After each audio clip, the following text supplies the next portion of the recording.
পৃথিবীটাকে তুমি পরকালের পাথেয় হিসেবে ব্যবহার করো, কিন্তু পৃথিবীতে তুমি এমন কিছু চাবে না যেগুলি পৃথিবীতে আল্লাহ তাআলা সৃষ্টি করেন নাই।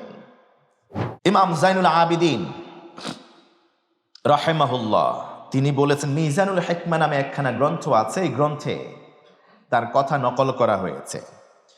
ইত্তাকিল্লাহ, আল্লাহকে ভয় করো। আল্লাহকে ভয় করে পৃথিবীতে তোমার জন্য বরাদ্দকৃত হায়াতটা তুমি আল্লাহর রাহে ব্যয় করো। তবে হ্যাঁ, এই পৃথিবীকে ভুলে যাবে না, পৃথিবীটাকে তুমি পরকালের পাথেয় হিসেবে ব্যবহার করো, কিন্তু পৃথিবীতে তুমি এমন কিছু চাবে না যেগুলি পৃথিবীতে আল্লাহ তাআলা সৃষ্টি করেন নাই। ওয়াজমাল ইত্তালাব ওয়াজমাল ফিত তালাব, তুমি পৃথিবীতে যা অন্বেষণ করছো সেটা সুন্দর করে চাও। লা তাতলুব মা লাম ইখলাক, এমন কিছু তুমি পৃথিবীতে অন্বেষণ করো না, তালাশ করো না যেটাই পৃথিবীতে আল্লাহ সৃষ্টি করেন। এই কথাটা একটু কেমন যেন, এমন কিছু তুমি খুঁজবা না পৃথিবীতে যেটা আল্লাহ পৃথিবীতে বানানে নাই।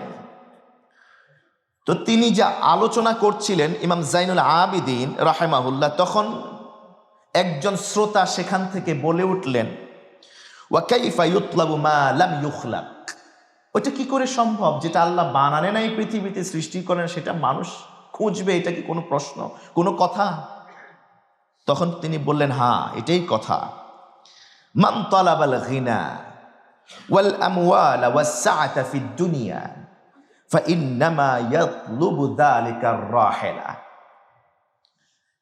যেই ব্যক্তি এই পৃথিবীতে ধনী হতে চায়, যেই ব্যক্তি পৃথিবীতে সম্পদ অর্জন করতে চায় আর বারবার জমা করে বারবার গুনতে চায়, আল্লাযী জামাআ মালাহু ওয়া আদ্দাদা ইয়াহসাবু আন্না মালাহু আখলাদা, সে সম্পদ অর্জন করে আর জমা করে ব্যাংক ব্যালেন্স করে সে মনে করেছে এই কারি কারি সম্পদ তাকে চিরকাল বাঁচিয়ে রাখবে।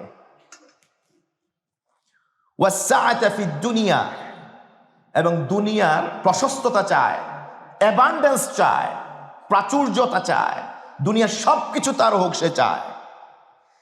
ফাইন্নামা ইয়াতলুবু যালিকা আর রাহিলা, সে প্রকারান্তরে পৃথিবীতে আরাম আয়েশের জন্য চিন্তা করে।